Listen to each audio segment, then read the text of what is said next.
La extraña historia del hombre extraño, segundo.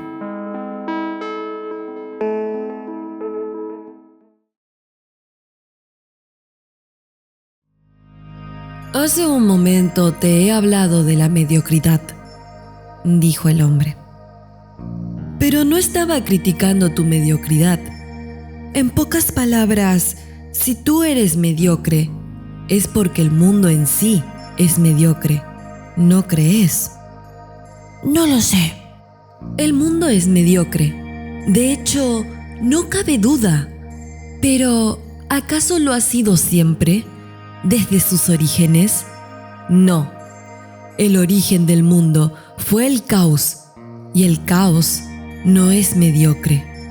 Empezó a volverse mediocre cuando el ser humano hizo la distinción entre vida cotidiana y medios de producción. Y esa mediocridad se consolidó en el momento en el que Karl Marx postuló el concepto del proletariado. Por eso el estalinismo está directamente vinculado con el marxismo. Yo admiro a Marx. Fue uno de los pocos genios que se acordaron del caos primigenio. En ese mismo sentido, también respeto a Dostoyevsky. Sin embargo, no admiro el marxismo. Es demasiado mediocre. El hombre hizo un pequeño ruido desde el fondo de la garganta.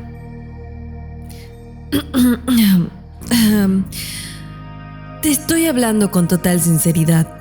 Intento corresponder a la franqueza en la que tú me has hablado, y he decidido responder a eso que has llamado inocente duda. Pero cuando haya terminado de hablar, las opciones que te quedan se verán muy mermadas. Quiero que seas consciente. En resumen, has subido tu apuesta. ¿Estás seguro? Supongo que no me queda más remedio, dije yo. Ahora mismo en esta mansión hay un anciano moribundo, dijo el hombre. La causa está clara. Tiene un coágulo sanguíneo enorme en el cerebro. Un coágulo tan grande que le deforma el cerebro. ¿Qué sabes de neurología? Prácticamente nada. Se trata de una bomba de sangre. Para que te hagas una idea, la circulación se obstruye y provoca una hinchazón desproporcionada, como una serpiente que se haya tragado una pelota de golf. Al reventar, el cerebro deja de funcionar, pero tampoco se puede operar, porque al menor estímulo, revienta. O sea, en términos reales, no queda otra solución que esperar a la muerte. Puede que fallezca dentro de una semana o dentro de un mes. Nadie lo sabe. El hombre frunció los labios y exhaló un suspiro lento. El hecho de que vaya a morirse no tiene nada de raro. Es un anciano con una enfermedad diagnosticada. Lo extraño es cómo ha podido sobrevivir hasta ahora. No tenía ni idea de qué estaba intentando contarme aquel hombre. En realidad, no habría resultado extraño que hubiera fallecido hace 32 años. Siguió diciendo. O hace 42 años. La persona que le detectó el trombo fue un médico del ejército estadounidense que examinaba a los criminales de guerra de clase A, y eso fue en el otoño de 1946, poco antes de los juicios de Tokio. El médico quedó impactado al ver la radiografía. El hecho de que existiera una persona que viviera con un trombo de semejante tamaño y que lo hiciera con una vitalidad mayor de la que cualquier persona normal, superaba con creces toda evidencia científica. Así pues, lo trasladaron de Sugamo al hospital de San Lucas, que por aquel entonces había sido expropiado para usarlo como hospital militar, y le hicieron toda clase de pruebas médicas. Los exámenes se prolongaron durante un año, pero al final no se supo nada, aparte de que podía fallecer en cualquier momento y de que era extraño que estuviera vivo. Sin embargo, después de aquello, el hombre siguió llevando una vida activa, sin ningún achaque. La cabeza le funcionaba con absoluta normalidad. No se sabía por qué. Era un callejón sin salida. Una persona que en teoría debería estar muerta andaba por ahí, vivita y coleando. Se descubrieron, no obstante, algunos pequeños síntomas. Cada 40 días sufría unas fuertes jaquecas que se prolongaban durante 3 semanas. Habían empezado en 1936, según el testimonio del propio enfermo, y se suponía que coincidía con el periodo en el que había aparecido el trombo. Las jaquecas eran tan intensas que durante el tiempo que le aquejaban, el paciente consumía sustancias analgésicas. En otras palabras, drogas. Sin embargo, aunque le calmaban el dolor, también le producían extrañas alucinaciones. Eran alucinaciones muy intensas. Solo él sabe qué era lo que veía, pero parecía claro que no era demasiado agradable. El ejército estadounidense ha dejado un registro minucioso de esas alucinaciones. El médico se encargó de describirlas con todo detalle. Yo conseguí el registro por medios ilegales y lo he leído varias veces. Aunque esté escrito en una jerga médica, el contenido es realmente espantoso. No creo que nadie que haya experimentado regularmente tales alucinaciones pueda soportarlo.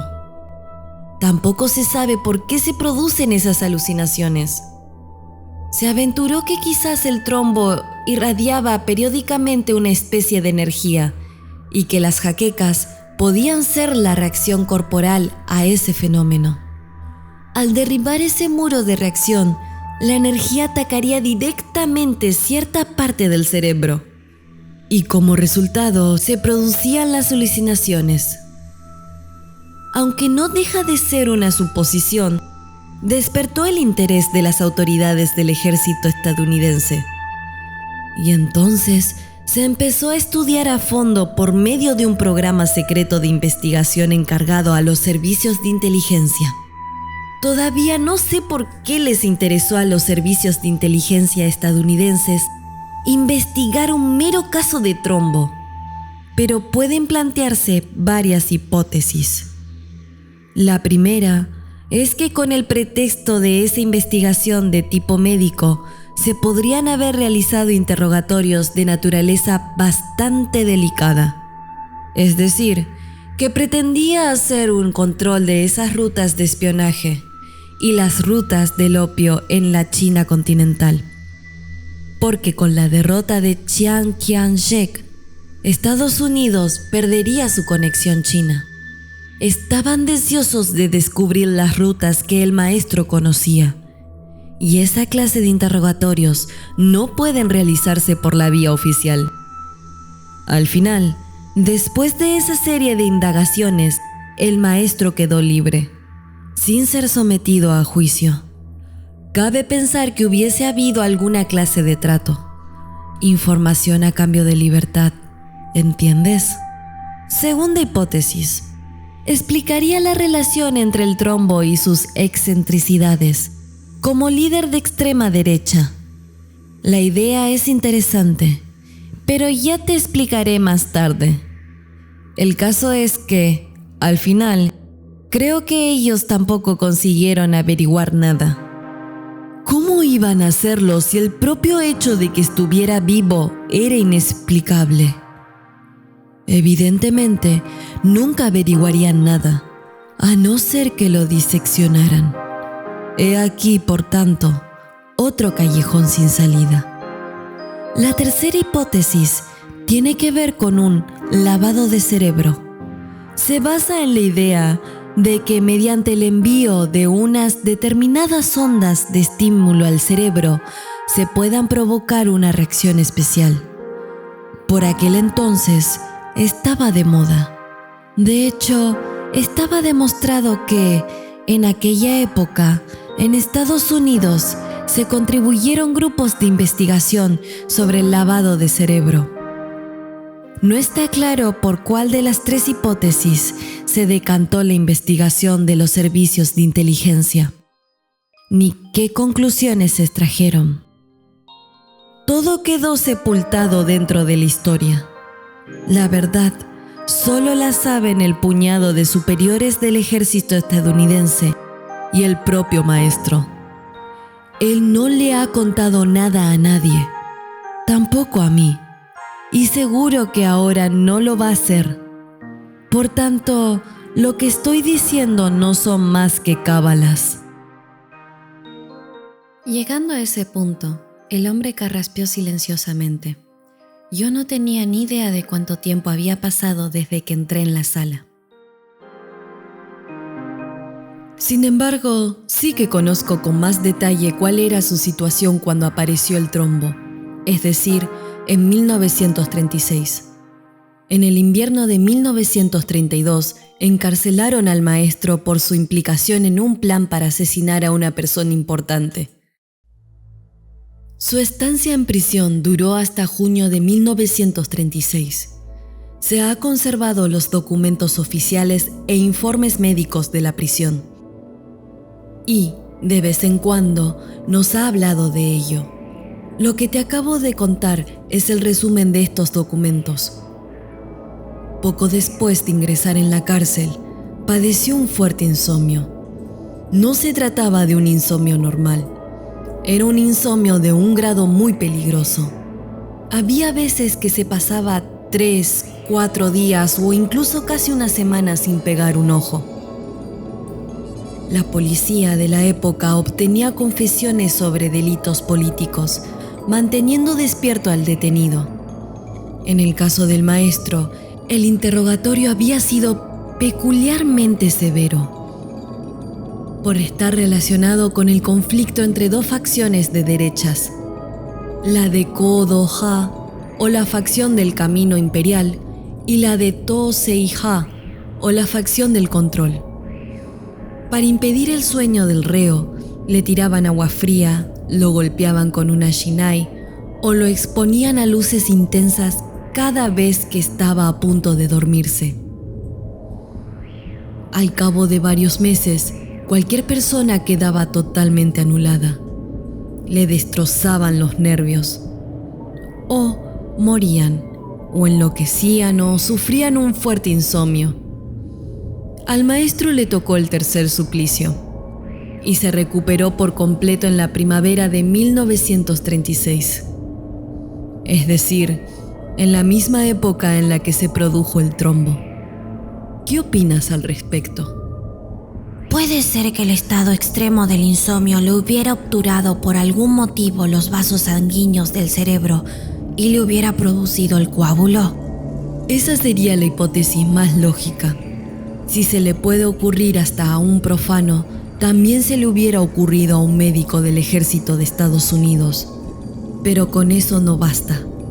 Yo creo que existe otro factor decisivo, y tengo la impresión de que el trombo debió de ser una reacción secundaria, dependiente de ese factor, porque hay muchas personas con trombos, pero ninguna con esos síntomas. Además, eso no aclara cómo ha conseguido sobrevivir. Lo que el hombre decía parecía tener lógica. Existe otro dato extraño relacionado con el trombo. En la primavera de 1936, el maestro reencarnó, por así decirlo, en otra persona. En resumen, hasta entonces había sido un activista mediocre de la ultraderecha. Era el tercer hijo varón de una pobre familia campesina de Hokkaido.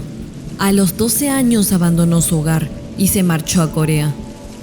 Pero no le fue bien y al regresar a su tierra se metió en una agrupación ultraderechista. Si algo tenía, era la sangre caliente y era de los que siempre iban por ahí blandiando la katana. Probablemente apenas sabía leer, pero cuando salió de prisión en el verano de 1936, el maestro irrumpió con fuerza en todos los aspectos entre la alta jerarquía de la derecha nacionalista. Tenía un carisma con el que se ganaba a la gente, una lógica finamente articulada, una capacidad para arengar que despertaba pasiones, capacidad de predicción política. Era una persona resuelta y, sobre todo, sabía valerse de puntos débiles de las masas para movilizar a la sociedad. El hombre se tomó un respiro y carraspeó ligeramente. Por supuesto, sus teorías y su visión del mundo como pensador de ultraderecha eran puériles, pero eso no tenía importancia. La cuestión era hasta qué punto podía sistematizarlas tal cual como Hitler había sistematizado a nivel de Estado su pueril ideología del Lebensraum y de la raza aria. El maestro, sin embargo, no siguió ese camino. Él eligió el camino de atrás, el camino a la sombra. Era la presencia que no daba la cara, que movía a la sociedad por detrás. Para ello, en 1937 viajó a la China continental. Pero bueno, eso da igual. Volvamos a lo del trombo. Lo que quería destacar es que el momento en el que aparece el trombo y el momento en que se produce esa milagrosa revolución personal coinciden en el tiempo. Según su teoría, comenté yo, entre esos dos hechos no hay una relación de causa-efecto, sino un paralelismo, y además existe un factor misterioso, ¿no? Veo que captas las cosas, repuso el hombre. Tal cual, dicho en términos llanos y simples. ¿Y qué pintan las ovejas en todo esto? El hombre sacó el segundo cigarrillo de la petaca y tras darle unos golpecitos con la uña en la punta, se lo llevó a los labios. No lo encendió. Cada cosa a su tiempo, contestó. Durante un rato se produjo un silencio incómodo. Nosotros hemos levantado un reino, dijo el hombre. Un poderoso reino subterráneo. Nos hemos hecho con todo, con el mundo de la política, de las finanzas, de los medios de comunicación, de las organizaciones burocráticas, de la cultura y de otras muchas cosas que jamás podrías imaginarte. Incluso nos hemos hecho con quienes se nos oponían. Nos hemos hecho con todo, desde el poder hasta el contrapoder. De la mayor parte, ni siquiera somos conscientes de que esté bajo nuestro poder. Y esa organización la construyó el maestro, sin duda de nadie, después de la guerra. O sea, que el maestro gobierna él solo la sentina de esa enorme embarcación que es el Estado. Si él tira el tapón, el barco se hunde. Los pasajeros caerán al mar sin saber posiblemente qué ha sucedido. Hizo una pausa para encender el cigarrillo. Pero esa organización tiene un límite, a saber, la muerte del rey. Si el rey muere, el reino se desmorona, porque ese reino ha sido levantado y conservado por obra y gracia de ese único genio.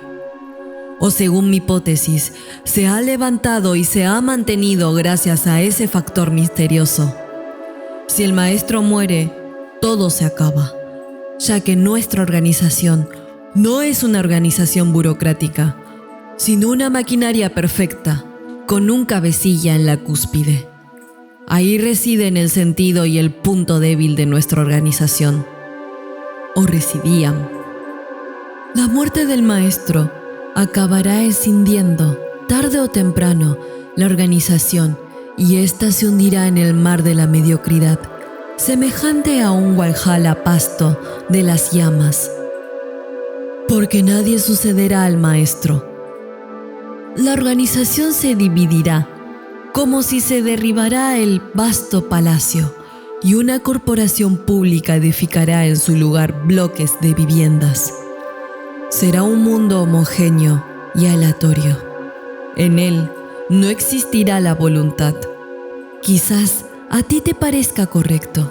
Me refiero a la extinción. Pero piénsalo de este modo. ¿Sería correcto aplanar Japón? Que no hubiera montañas ni mares, ni costas ni lagos, y extender por todas partes urbanizaciones idénticas. No lo sé, Contesté. ni siquiera sé si la pregunta en sí es pertinente. Eres inteligente, Dijo el hombre, y entrelazó los dedos sobre su regazo. Empezó a tambolear con las yemas a un ritmo lento. Lo de los bloques de viviendas es un ejemplo, evidentemente. Para ser un poco más preciso, la organización está formada por dos facciones, la que avanza y la que hace avanzar. Existen otras facciones que desempeñan funciones de diversa índole, pero, dividida a grandes rasgos, nuestra organización está formada por esos dos grupos. Los demás apenas son relevantes. La parte que avanza es la de la voluntad y la que hace avanzar es la de los beneficios. Cuando la gente saca el tema del maestro, solo se centra en la parte de los beneficios, y será únicamente esta la que exija la extinción y que se reagrupe tras el fallecimiento del maestro.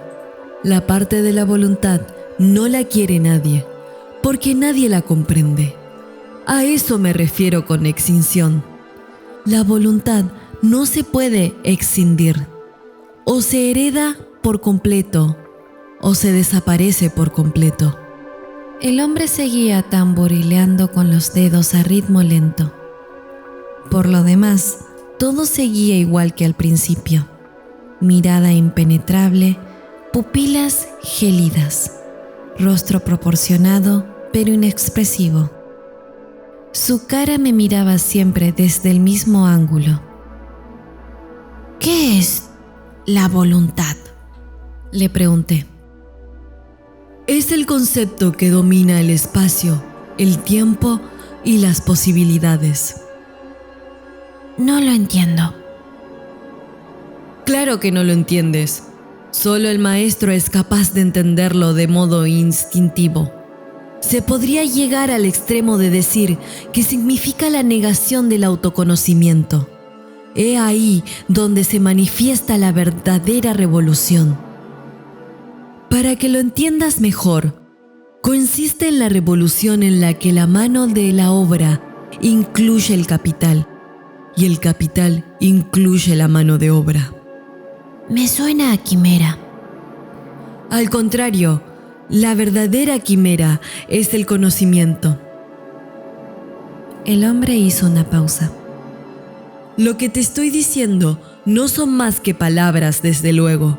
Por muchas palabras que junte, me resulta imposible implicarte cómo es la voluntad que detenta al maestro.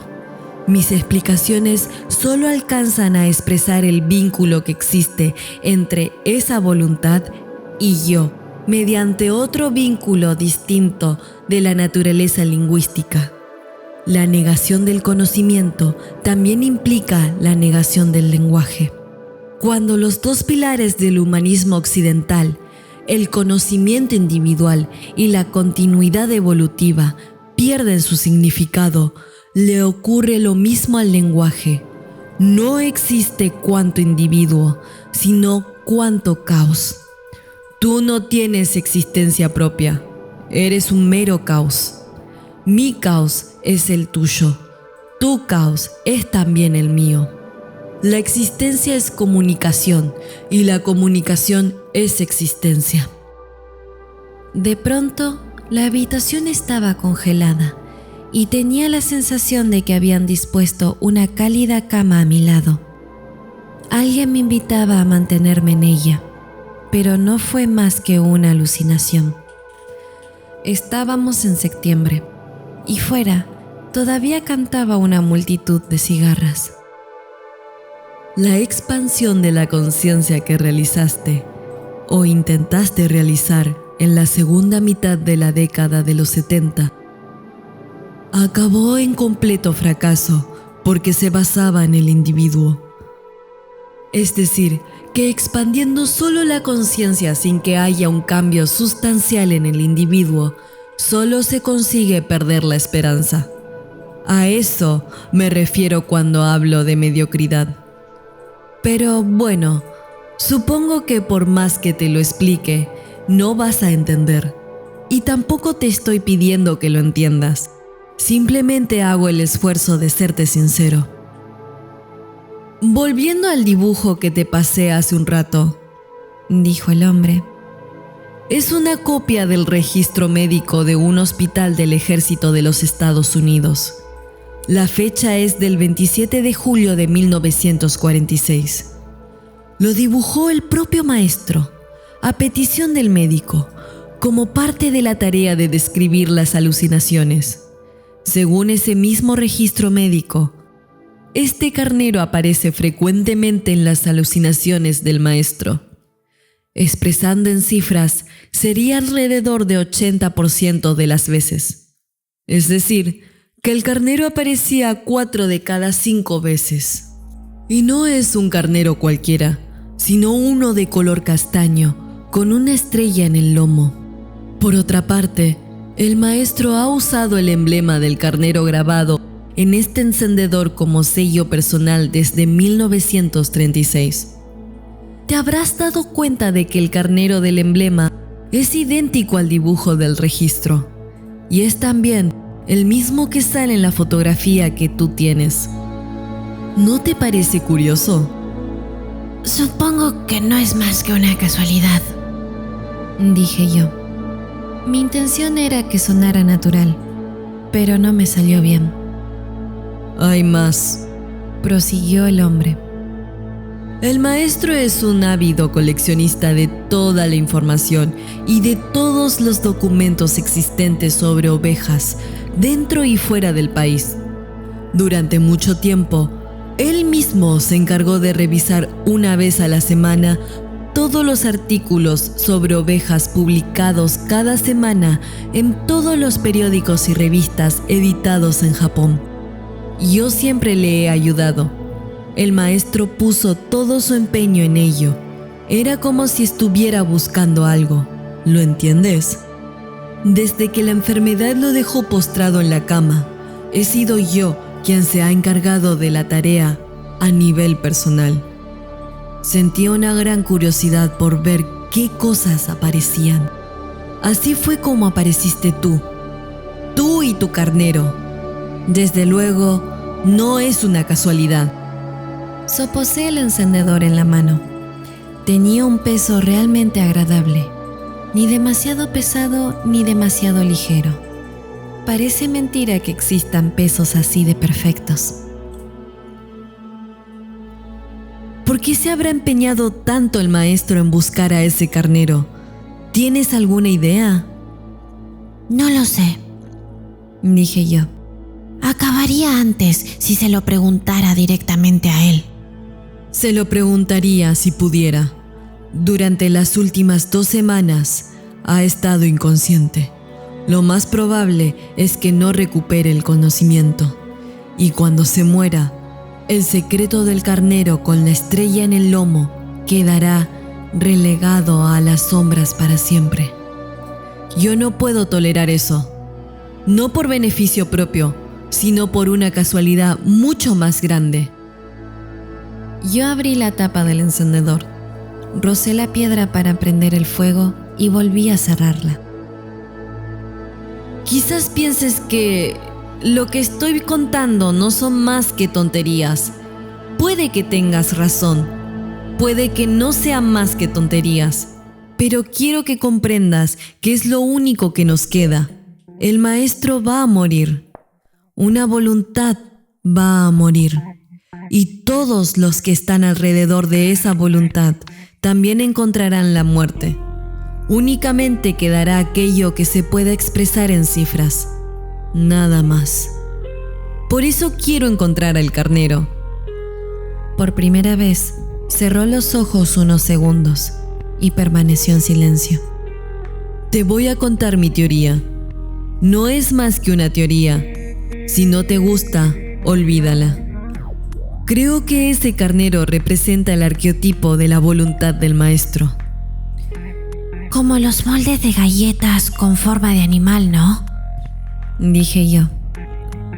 El hombre no me hizo caso. Probablemente el carnero se metió dentro del maestro. Eso debió ocurrirle en 1936. Y durante más de 40 años, el carnero ha vivido en él. Dentro también habría pasto de un bosque de abedules, como en la foto. ¿Qué opinas? Me parece una teoría muy interesante, dije yo. Es un carnero especial. Un carnero muy especial. Quiero encontrarlo y para ello necesito tu ayuda. ¿Qué va a hacer cuando lo encuentre? No voy a hacer nada. No creo que pueda hacer nada. Es demasiado grande para que yo pueda hacer algo. Mi único deseo es ver con mis propios ojos cómo se pierde todo. Y si el carnero deseara algo, me involucraría al máximo en ayudarlo. Porque cuando el maestro fallezca, mi vida apenas tendrá sentido. Entonces guardó silencio. Yo también me quedé callado. Solo se oía el canto de las cigarras, junto con el susurro de las hojas de los árboles mecidas por el viento del atardecer. La casa parecía en absoluto silencio. Partículas mortales flotaban por toda la casa, como una enfermedad contagiosa frente a la que no hay protección. Intenté imaginarme la pradera que había dentro de la cabeza del maestro. La vasta pradera de hierbas marchita de la que el carnero había huido. Te repito una vez más. Quiero que me digas por qué conducto conseguiste la foto, dijo el hombre. No puedo decirlo, dije yo. El hombre soltó un suspiro. He procurado serte sincero, así que quiero que tú también seas sincero conmigo. No estoy en condiciones de hablar. Si hablara, podría causarle problemas a la persona que me la dio. Entonces, dijo el hombre, es que existen pruebas para pensar que esta persona podría tener problemas por el carnero. No existen pruebas. Simplemente me da esa impresión. Detrás de todo esto se esconde algo. Lo he pensado todo el rato mientras lo estaba escuchando. Me lo dice el olfato. Y por eso no puedes contar nada, ¿no? Así es. Dicho eso, reflexioné un momento. Soy una autoridad de material de problemas. Conozco unos cuantos métodos infalibles para causar problemas a los demás. Por eso, prefiero evitar estas cosas, aunque finalmente, al intentar evitarlo, acabe causando más problemas aún. El resultado es el mismo en cualquiera de los casos. Pero incluso sabiendo que es lo mismo, no puedo hacerlo así. De buenas a primeras. Es una cuestión de principios. La verdad es que no entiendo. Lo que quiero decir es que la mediocridad se manifiesta de diversas formas. Me llevé un cigarrillo a la boca. Lo encendí con un encendedor que tenía en la mano y me tragué el humo. Sirvió para distenderme un poco. Si no quieres contármelo, no me lo cuentes, dijo el hombre. Ahora bien, Vas a ser tú quien busca el carnero. Esta es mi última oferta. Si lo encuentras en los próximos 2 meses, contando a partir de hoy, te retribuiremos con todo lo que quieras. Si no lo encuentras, tú y tu empresa están acabados. ¿Te parece bien? ¿Qué remedio?, dije yo. Pero, ¿y si todo esto fuera una equivocación y el carnero con la estrella en el lomo nunca hubiera existido? El resultado sería el mismo. Solo hay 2 opciones para ti y para mí: encontrar el carnero o no encontrarlo. No hay término medio. Lo lamento mucho, pero como te he dicho, has subido tu apuesta. Estás en posesión de la pelota, así que no te queda más remedio que correr hasta la portería, aunque esa portería no exista. Ya veo, dije yo. El hombre sacó un grueso sobre del bolsillo de su chaqueta y lo puso delante de mí. Esto es para los gastos. Si no fuera suficiente, llámame por teléfono. Enseguida te enviaré más. ¿Alguna pregunta? No tengo preguntas, pero sí una observación. ¿Cuál? En general, toda esta historia es tan absurda que resulta difícil de creer, pero viniendo de usted, tiene un no sé qué de verdad. Si le contara a alguien lo que me ha pasado, seguro que no me creería. El hombre torció un poco los labios. Podría decirse incluso que sonreía. Ponte en marcha mañana mismo. Como te he dicho, son 2 meses a partir de hoy. Es un trabajo complicado. Puede que 2 meses no sean suficientes. Tenga en cuenta que tratará de encontrar un carnero en un área inmensa. El hombre me miró sin decir nada. Cuando me miraba así, me sentía como en una piscina vacía. Una piscina sucia y agrietida, que seguramente ya no valdría al año siguiente. Siguió mirándome sin pestañear durante 30 segundos. Luego abrió la boca despacio. Es mejor que te vayas, dijo. Efectivamente, era lo mejor.